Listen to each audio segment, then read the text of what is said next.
Riemann integration video number 25 और examples का video 5वां है। क्रम में एग्जाम्पल नंबर 12 देखिए। Show that sin x belongs to R 0 pi by 2 and integral 0 to pi by 2 sin x dx equals to 1.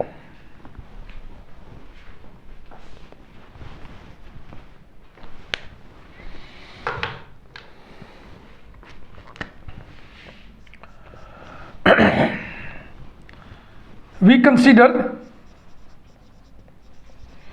arbitrary partition of closed interval 0 to pi by 2 as p equals to a 0 है, फिर a plus h निकाल लीजिए। h बराबर है b minus a upon n यानी कि pi by 2 minus 0 upon n यानी कि पाई बाई 2 एन। तो 0 comma 0 plus pi by 2 n यानी pi by 2 n, 2 pi by 2 n so on r minus 1 pi by 2 n r pi by 2 n so on n pi by 2 n यानी कि pi by 2। n belongs to capital N। एक चीज़ यहाँ पे h के बारे में भी लिख दो, h is equal to b minus a upon n is equal to pi by 2 minus 0 upon n is equal to pi by 2 n. I r, हाँ इसके पॉइंट के नोटेशंस डाल दीजिए। x0 है, ये x1 है, ये x2 है, ये एक्स आर माइनस 1 है, ये एक्स आर है, ये एक्स एन है।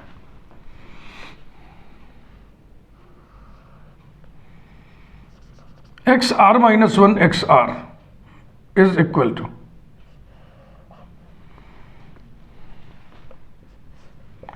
Are minus 1 pi upon 2 n r pi upon 2 n. इसकी लेंथ डेल्टा आर बराबर होगा दिस माइनस दिस यानी pi by 2 n. Small m r is equal to infimum curly bracket function है sine x, एक step बचा रहे हैं, sine x such that x belongs to closed interval ये are minus 1 pi by 2 n comma r pi by 2 n. ये पूरा full length है 0 से पाई बाई 2।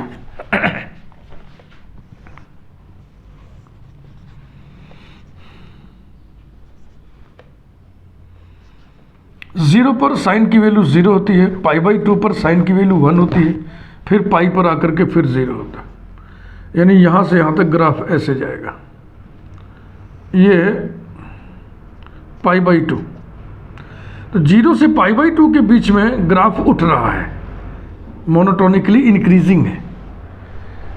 यानी कि जैसे जैसे x बढ़ाओगे वैसे वैसे ये हाइट बढ़ती जा रही है, फंक्शनल वैल्यू बढ़ता जा रहा है।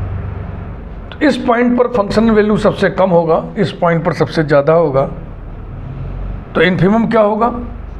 इन्फिमम होगा sine r minus 1 pi by 2 n.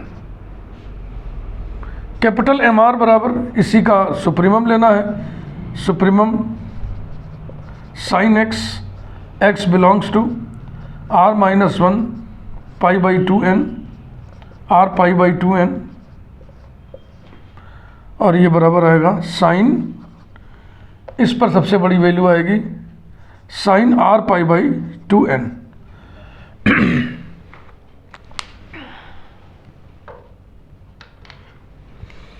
Next LPF is equal to sigma are varies from 1 to n, small m are into delta r is equal to sigma are varies from 1 to n। ये small m r है,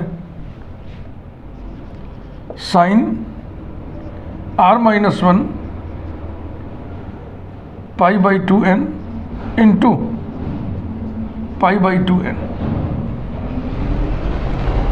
इसमें दो approaches हैं आगे बढ़ने के। पहले हम आपको इजियर अप्रोच बताते हैं। UPF is equal to sigma R varies from 1 to n, capital MR delta R is equal to sigma R varies from 1 to n sine R pi by 2n into pi by 2n।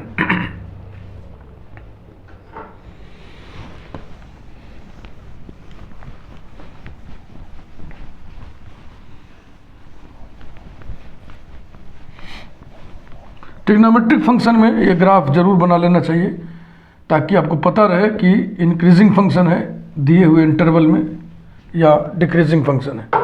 उसी हिसाब से आप minimal और maximal value निर्धारित कर पाएंगे। Lower integral 0 to pi by 2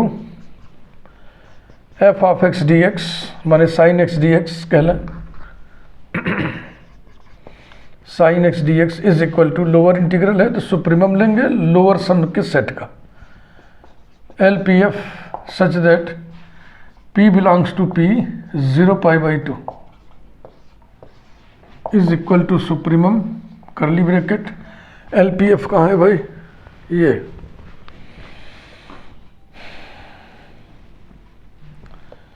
sigma R varies from 1 to n sine R minus 1 pi by 2n into pi by 2n such that n belongs to n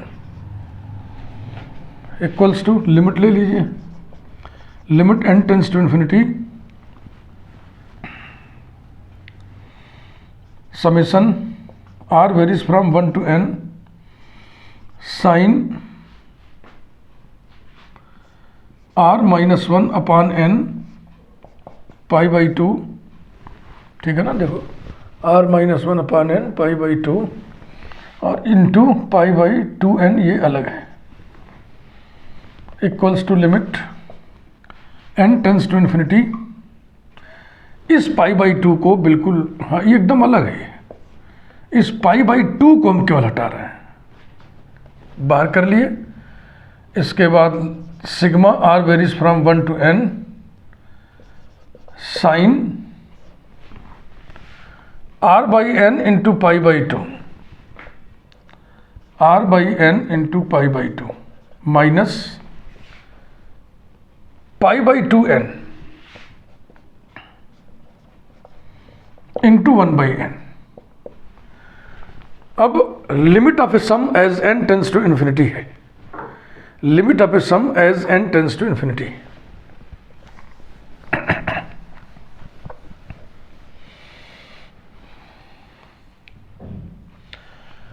ध्यान रखना है ये LPF है क्योंकि अभी हम दूसरा अप्रोच भी आपको बताएंगे।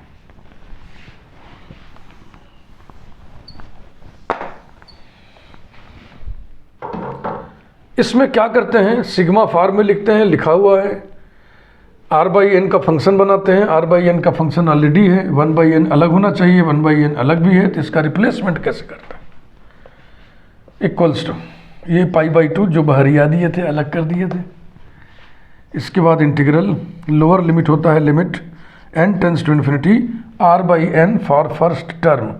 तो R की वैल्यू फर्स्ट टर्म के लिए 1 है तो R बाई एन कितना हो जाएगा? 1 बाई एन। ऊपर limit n tends to infinity R by n for last term, last term के लिए R n है तो R by n n by n हो जाएगा। इसके बाद साइन R बाई एन की जगह x रखेंगे तो ये हो जाएगा pi x by 2 minus 1 by n की जगह dx। इसके बाद कोई n का फंक्शन और बचता है तो उसकी लिमिट से उसको रिप्लेस करते हैं। तो this entity will be replaced by its limit, limit n tends to infinity pi upon 2n। Definite integral में आप ये सब पढ़े हुए हैं। अब ये बराबर हो गया pi by 2 integral 0 to 1 sine, ये तो 0 हो जाएगा, यही बचेगा, sine pi x by 2 dx equals to sine का इंटीग्रल माइनस होता है ना, तो माइनस पाई बाई टू, और x का मल्टीपल है पाई बाई टू, तो पाई बाई टू से डिवाइड करेंगे, यानी 2/पाई से गुणा कर दिए, फिर ब्रैकेट में cos pi x by two under the limit 0 to 1 equals to minus bracket cos pi by two x बराबर 1 रखने पर minus cos 0 is equal to minus bracket में 0 माइनस 1 इज इक्वल टू 1। तो ये लोअर इंटीग्रल आ गया। इसी प्रकार से अपर इंटीग्रल भी हम निकालने जा रहे हैं। सिमिलरली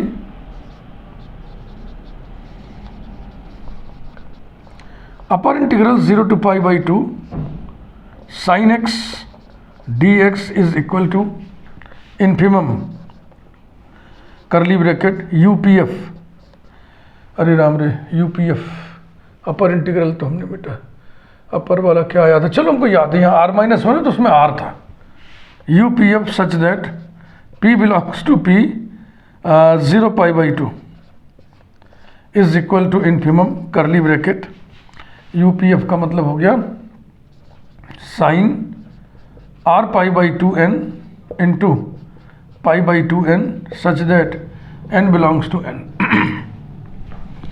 इक्वल्स टू, इसकी लिमिट ले लें, limit n tends to infinity sigma भी रहेगा ना, यहाँ पे लिखना भूल गए, देखो sigma r varies from 1 to n, sigma r varies from 1 to n sine r pi by two n into pi by two n is equal to pi by two into limit n tends to infinity sigma r varies from 1 to n sine r by n pi by two into 1 by n, ठीक है ना। ये फिर उसी तरीके से ये limit लिखोगे ऊपर नीचे और इसको डेफिनेट इंटीग्रल में कन्वर्ट करोगे, pi by two integral 0 to 1 sine, इसकी जगह x आ गया तो पाई x बाई टू और 1/n की जगह dx, तो देखो यही इंटीग्रल आया है, मिला पाई by two 0 to 1 sign pi x by to dx। तो हम बिना कुछ ज़्यादा कैलकुलेशन किए सीधे वैल्यू लिख दी 1। चूँकि लोअर इंटीग्रल अपर इंटीग्रल बराबर आए हैं इसलिए फंक्शन रीमान इंटीग्रेबल हुआ। इसी को चलो लिख दें,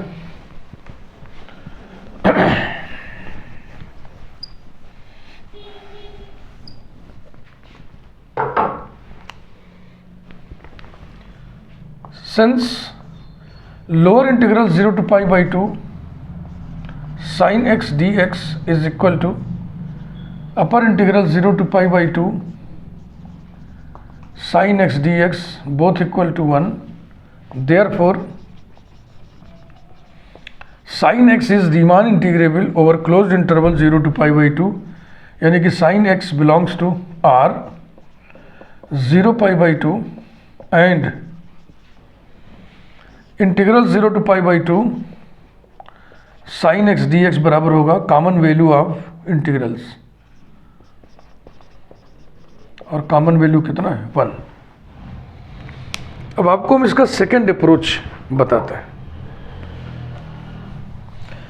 सिर्फ एक का बताएंगे ना, एक का बताएंगे, एक का मतलब लोअर सम अपर सम में से किसी एक का।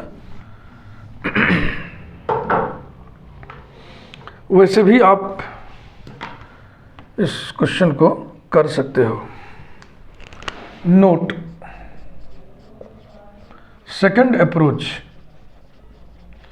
वो थोड़ा हैवी पड़ेगा मगर जान तो लो, ये एलपीएफ था ना, हाँ इसको ले लेते हैं यूपीएफ। यूपीएफ बराबर sigma are varies from 1 to n capital M are into delta R equal to sigma are varies from 1 to n sign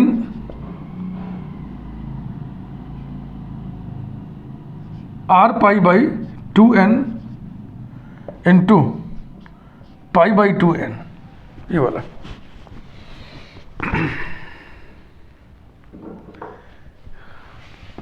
इसी सम को हम निकालेंगे किसी और सूत्र से, किसी और तरीके से। इज इक्वल टू, देखो ये सिग्मा आर पर है ना, तो इससे कोई मतलब ही नहीं है सिग्मा का, तो इसे अलग करिए। Pi by 2n, sigma are varies from 1 to n, sine are pi by 2n equals to pi by 2n बड़ा ब्रैकेट, इस सिग्मा को विस्तारित कीजिए, फैलाइए, एक्सपेंड करिए। Sine pi by 2n plus sine 2 pi by 2n plus so on plus sine n pi by 2n is equal to pi by 2n bracket sine pi by 2n plus sine of pi by 2n plus pi by 2n plus so on plus sine of pi by 2n plus n minus 1 pi by 2n। जरा देखो गौर से, ठीक लिखा है ना?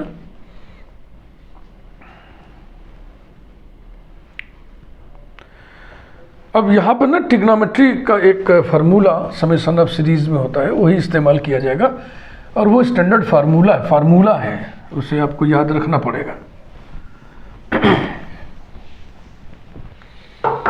उसको यहाँ पे हम ऐसे करके लिख देना, we know that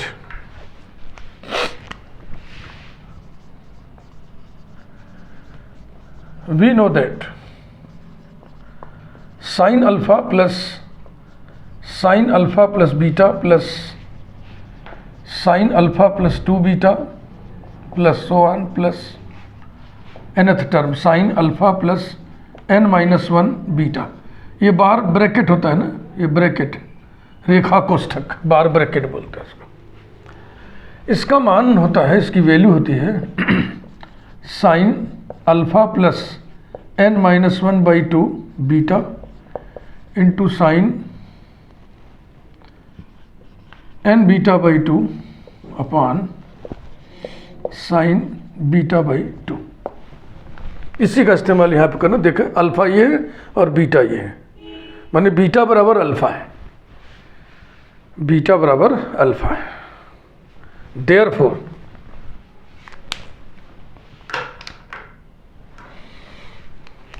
therefore UPF is equal to pi by 2n into, इसका मान लिखना है, डिवाइडिंग लाइन खींचिए, साइन अल्फा माने pi by 2n plus n minus 1 by 2 into beta माने pi by 2n into sine n by 2 into beta, beta माने pi by 2n। ठीक है ना? देखो sine n by 2 into beta है, beta माने ये बीटा है, ये बीटा है, ये अल्फा है, और नीचे साइन बीटा बाई 2, इसका आधा माने पाई बाई 4n, ये रहा। यहाँ पर ये n कैंसिल हो गया, तो ये आ गया साइन पाई बाई 4, ये बिल्कुल ही बाहर कर लें, equals to sine pi by 4 into pi by 2n into this upon this. ये कितना आएगा? देखो, अगर पाई बाई 2n को थोड़ी देर के लिए हम थीटा समझ लें, तो ये हो जाएगा theta plus n minus 1 theta by 2। Theta common ले लें तो हो जाएगा 1 प्लस n माइनस 1 बाई 2, तो ये हो जाएगा n प्लस 1 थीटा अपॉन 2, ये हो जाएगा। तो ये यहाँ पे लिखा जाए, साइन ब्रैकेट लगा दें, n+1/2 n+1/2 into theta into π/2n, ये रहा। और यहाँ नीचे हो गया साइन π/4n, ऐसा।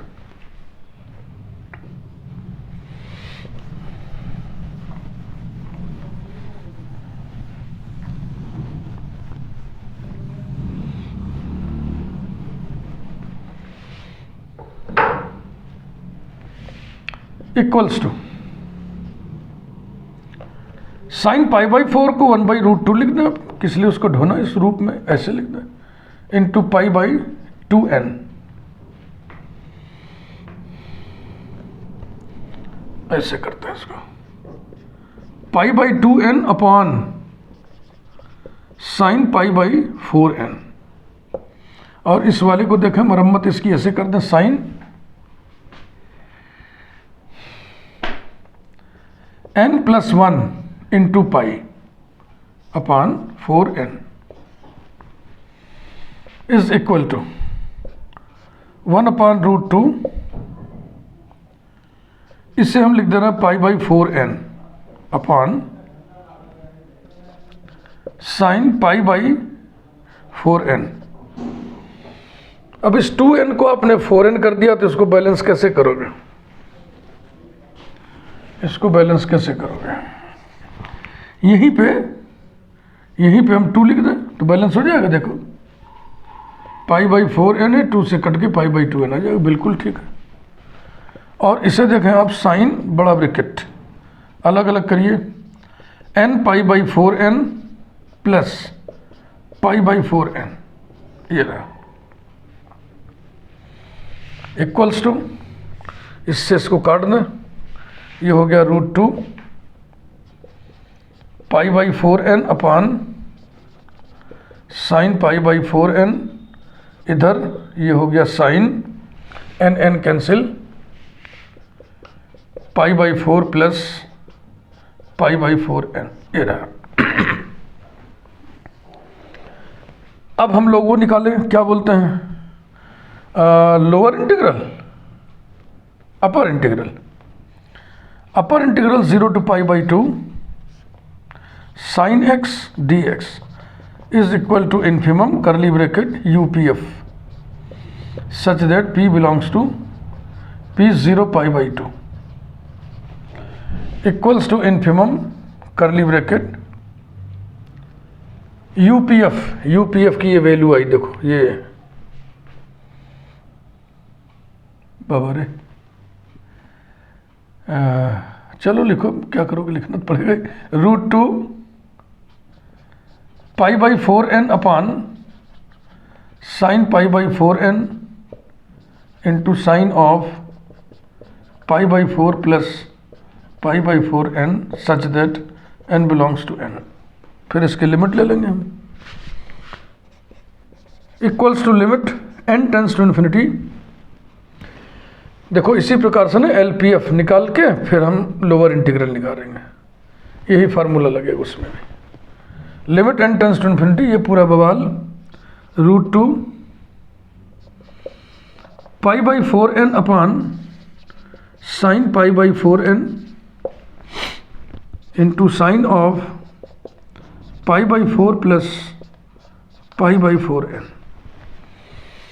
जब n इन्फिनिटी को टेंड करेगा तो π/4n 0 को टेंड करेगा, है ना। तो ये हो गया limit theta tends to 0, theta upon sine theta, इसका मान हो जाएगा 1, और ये बचेगा sine π/4 is equal to √2 into 1 into sine π/4 is equal to √2 into 1/√2 is equal to 1।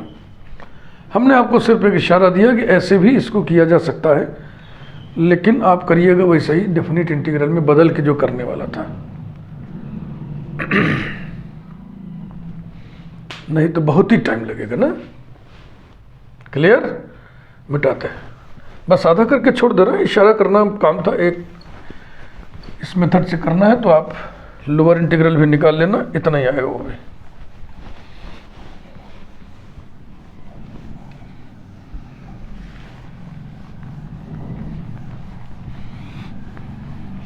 Next,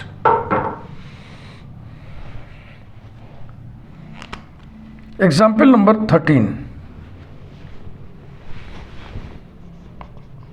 example 13 बहुत तेजी से करेंगे। Show that cos x belongs to r 0π/2 and integral 0 to π/2 cos x dx equal to 1। अब 0 से π/2 cos x का graph उल्टा होता है ना, उल्टा मतलब sin x का अगर इंक्रीजिंग है तो इसका डिक्रीजिंग होता है। 0 पर cos की वैल्यू cos 0 1 होती है मैक्सिमम, और फिर π/2 पे 0 हो जाएगा। ये समझ रहे ना, ये कितना है π/2 और ये 0 है। तो 0 से π/2 x जैसे जैसे बढ़ाओगे तो ये फंक्शनल वैल्यू जो एल्टीट्यूड है ये कम होता जाएगा, तो डिक्रीजिंग फंक्शन है। तो x अगर छोटा लिया है तो उस पर मान बड़ा आएगा, x अगर बड़ा लिया है तो उस पर मान छोटा आएगा। इसको मद्देनजर रखते हुए अब आप कैलकुलेशन करिए। थोड़ा सा हम लिख पढ़ नहीं रहे ना समय बचाने के लिए, जैसे उस वाले में किए थे कि वी कंसीडर आर्बिट्रेरी इंटीग्रल वगैरह वगैरह वगैरह। हम सीधा सीधा इसमें लिख रहे हैं एलपीएफ बराबर नहीं, इससे काम नहीं चलेगा, पहले एमआर निकालना पड़ेगा। और MR small MR equal to infimum curly bracket cos x such that x belongs to क्या था, r-1 π/2n कामा r π/2n। पिछला एग्जाम्पल देख लीजिएगा, बिल्कुल उसी भांति है सब, केवल sin x की जगह cos x आ गया। sin x इंक्रीजिंग था, ये डिक्रीजिंग है। तो देखो इस पर cos की वैल्यू बड़ी आएगी और इस पर cos की वैल्यू छोटी आएगी। तो आप इन्फिमम ले रहे हो ना, इन्फिमम माने आपको मिनिमल वैल्यू चाहिए, तो मैक्सिमल x पर देगा वो, तो ये आएगा cos r π/2n and capital MR बराबर आएगा supremum curly bracket cos x such that x belongs to, यही इंटरवल जो IR है,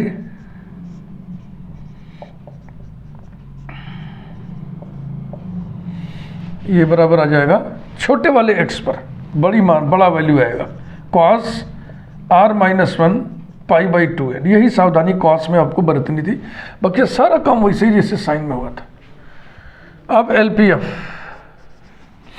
LPF equal to sigma r varies from 1 to n, small mr into delta r equal to sigma r varies from 1 to n cos r π/2n into π/2n delta r था ना। UPF equal to sigma r varies from 1 to n, capital MR delta r is equal to sigma r varies from 1 to n, कहाँ गया ये, cos r-1 π/2n into π/2n। Lower integral 0 to π/2 cos x dx is equal to lower integral है, तो यहाँ पे supremum और set होगा lower sums का LPF such that P belongs to P 0 π/2 equals to supremum curly bracket, LPF की जगह ही लिखिए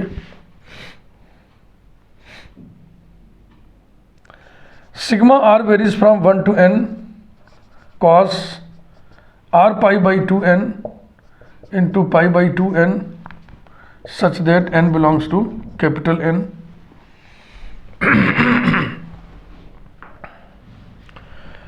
equals to limit n tends to infinity, यही sigma r varies from 1 to n cos r by n π/2 और 1 by n और π/2। इसके बाद इसको डेफिनेट इंटीग्रल बदलो बेटा, तो ये आएगा, ये वाला π/2 एकदम किनारे कर लो, integral 0 to 1 cos r by n की जगह x तो हो जाएगा pi x by two, pi x by two, और 1 बाई एन की जगह dx। इस पाई बाई टू को हटा लिया हम, हाँ हटा लिए, is equal to pi by two, x में गुणा है पाई बाई टू से तो इंटीग्रेशन में पाई बाई टू से भाग देंगे, माने 2 बाई पाई से गुणा करेंगे। इसके बाद ब्रैकेट कॉस का इंटीग्रल होता है sine, sine pi x by two, limit 0 to 1 is equal to sine pi by two minus sine 0 is equal to 1। ऐसे ही upper integral 0 to pi by two cos x dx is equal to infimum curly bracket UPF such that P belongs to P 0 pi by two is equal to infimum curly bracket UPF, ये sigma r varies from 1 to n cos r minus 1 pi by two n into pi by two n such that n belongs to capital N। इसकी limit ले लें तो cosine sign वाले question में इस graph का ध्यान रखना है। और दो हमने अप्रोच बता दिया, एक डेफिनेट इंटीग्रल वाला अप्रोच और एक समेशन ऑफ सीरीज वाला अप्रोच। समेशन ऑफ सीरीज वाला अप्रोच हेवियर है, ये थोड़ा सा लाइटर है। इसी से आप एग्जाम में करिएगा।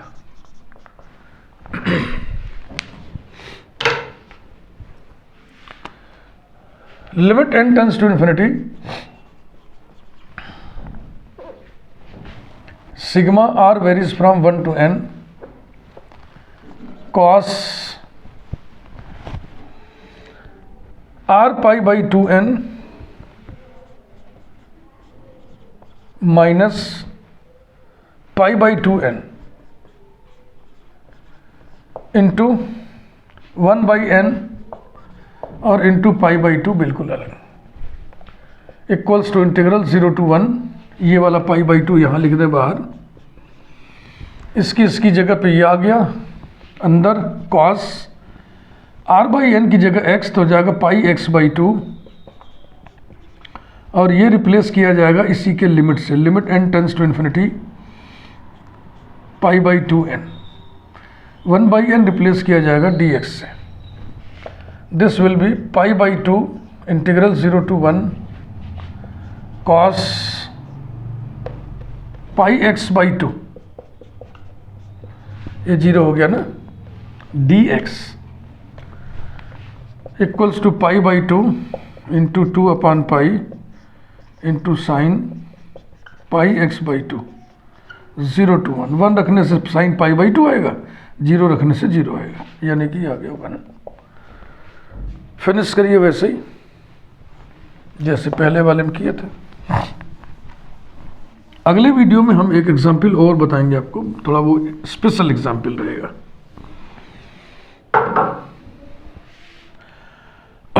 10 lower integral 0 to pi by two cos x dx is equal to upper integral 0 to pi by two cos x dx equal to 1 implies that cos x belongs to r 0 pi by two, यानी cos x is Riemann integrable over closed interval 0 pi by two, and integral 0 to 1 cos x dx बराबर होगा lower integral और upper integral